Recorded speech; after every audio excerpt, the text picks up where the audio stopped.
दोस्तों आज हर घर में मोबाइल है, बच्चे बच्चे के पास मोबाइल है। लेकिन जब बाबा साहब का महापरिनिर्वाण हुआ तब परिस्थिति कुछ और थी। लेकिन किसी ने भी ये नहीं सोचा कि बाबा साहब के अंतिम यात्रा में इतने लोग आए हैं। बाबा साहब दलितों और महिलाओं के मसीहा है, उनके अंतिम यात्रा की शूटिंग भी करनी चाहिए। ये विचार ना सरकार को आया ना ही किसी आम जनता को। लेकिन एक व्यक्ति ऐसा था जो बाबा साहब का कट्टर अनुयायी था। उसने कितनी कठिनाई से अपना घर बार बेचकर वो खुद सड़क पर आ गया। लेकिन बाबा साहब की अंतिम यात्रा का जो आप आज यूट्यूब पर या किसी भी अन्य सोशल मीडिया पर वीडियो देखते हैं, वो सिर्फ उसी व्यक्ति की देन है। उस व्यक्ति की आप दूरदृष्टि सोचिए कि जिसने सोचा कि बाबा साहब की अंतिम यात्रा शूट करना कितना आवश्यक है, जो आने वाली पीढ़ी को और प्रेरणा देगा। ऐसे व्यक्ति की मैं कहानी लेकर आया हूँ दोस्तों, जिसे सुनकर आपकी आंखों में आंसू आ जाएगा। 6 दिसंबर बाबा साहब का महापरिनिर्वाण पास में आ रहा है, उसी के उपलक्ष्य में मैं ये वीडियो बना रहा हूँ, तो वीडियो को अंत तक ज़रूर देखना। एक ज़रूरी सूचना देना चाहूँगा दोस्तों कि हर वर्ष की तरह इस वर्ष भी मैं और मेरी संपूर्ण टीम जो है वो शिवाजी पार्क चैत्य भूमि दादर पर बाबा साहब के महापरिनिर्वाण के अवसर पर भव्य भोजन दान हम कर रहे हैं। हमारी गाड़ी वहाँ पर निरंतर घूमती रहेगी, दादर स्टेशन हो या शिवाजी पार्क के बाहर हो। हम आपसे रिक्वेस्ट करते हैं कि आप हमें भर भर कर धम्मदान करें। 500,000 जितना हो सके उतना आपकी इच्छा अनुसार हमें दान करें, ताकि आपके ही दान से हम ये कार्यक्रम सफल कर पाते हैं। तो हमें धम्मदान अवश्य करें। चलो शुरू करते हैं आज का वीडियो दोस्तों 6 दिसंबर 1956 महामानव भारत रत्न डॉक्टर बाबा साहब आम्बेडकर इनका महाप्रयाण दिवस। विषमता के खिलाफ, अन्याय के खिलाफ आग उगलता एक ज्वालामुखी शांत हो गया।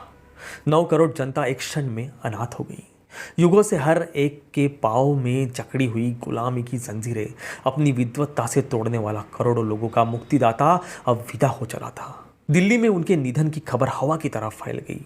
अपने प्रिय नेता को अंत्येष्टि के लिए पूरा देश उमड़ पड़ा।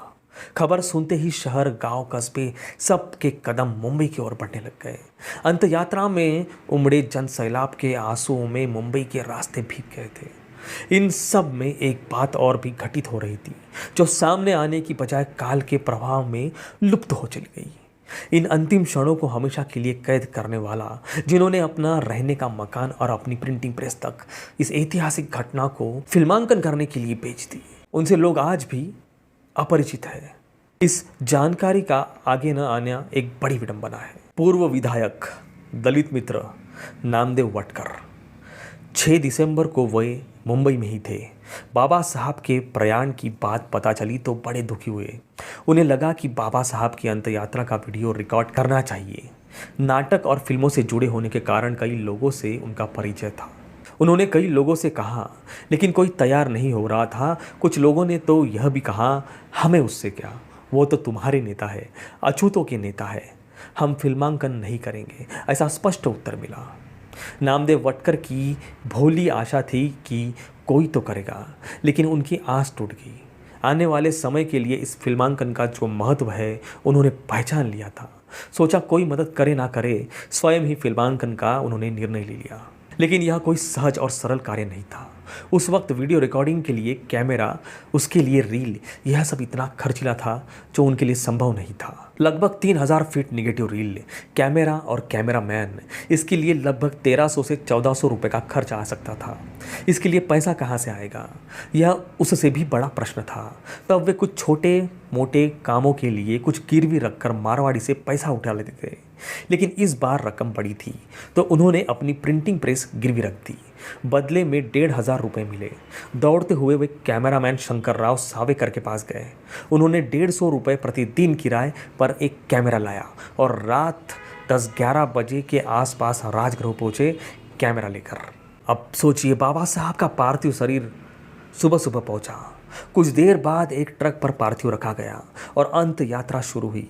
नामदेव भटकर और कैमरामैन को उसी ट्रक पर कैमरा लगाकर खड़े रहने की थोड़ी सी जगह मिल गई। पहला शॉट खोदादत सर्किल पर लिया गया। बाबा साहब के अंत दर्शन के लिए पहुंचे विराट जनसागर का फिल्मांकन भी दिन भर चलता रहा। शाम को पार्थिव दादर चौपाटी पर पहुंचा। शाही मानव वंदना दी गई। चंदन की चिता पर पार्थिव रखा गया। अंतिम लकड़ी चिता पर रखते हुए तक शूटिंग चलती रही। बाबा साहब का अंतिम चेहरा इसमें फिल्मांकित हुआ। चिता को अग्नि प्रदान करने के बाद भी फिल्मांकन जारी रहा। इस पूरी शूटिंग में 2800 फीट रील खत्म हो गई। दूसरे दिन बॉम्बे फिल्म लेबोरेटरी में फिल्म प्रोसेस के लिए दी गई। अब फिल्म की धुलाई, पॉजिटिव, रीप्रिंट, एडिटिंग, इन सब का खर्च आने वाला था 2,500 से 3,000 रुपये। इसके लिए नामदेव वटकर फिर उसी मारवाड़ी के पास गए। वहाँ जिसमें वे निवास करते थे उसी घर को गिरवी रख दिया और 3,000 रुपये ले आए।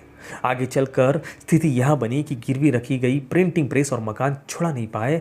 वह हमेशा के लिए हाथ से छूट गए और उन्हें मुंबई भी छोड़ना पड़ा।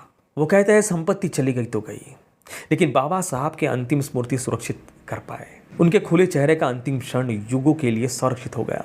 बस इससे वे संतुष्ट थे। आज हम ये जो देखते हैं बाबा साहब की अंतिम यात्रा के अंतिम क्षण, यह वही फिल्मांकन है जो नामदेव वटकर ने बनाई।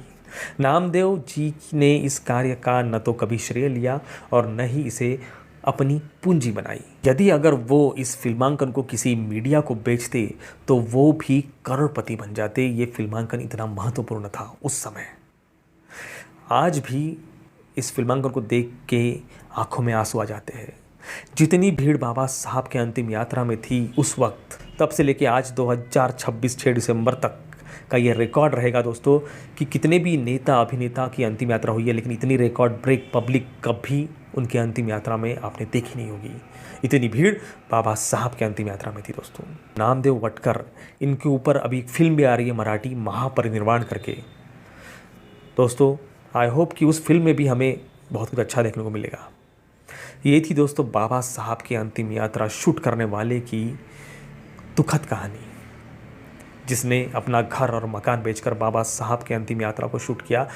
उन्हीं के वजह से आज हम बाबा साहब को, अंतिम क्षण जो है बाबा साहब के, वो हम देख पाते हैं। कैसी लगी दोस्तों आपको हमारी ये जानकारी, हमें कमेंट में अवश्य बताएं। इस वीडियो को ज़्यादा से ज़्यादा शेयर अवश्य करें। किस शहर से आप हमारा वीडियो देख रहे हैं वो भी ज़रूर बताएं। चलो मिलते हैं नेक्स्ट वीडियो में ऐसे ही किसी इंटरेस्टिंग टॉपिक के साथ। तब तक के लिए आप सभी को दोस्तों नमो बुद्धाय, जय भीम।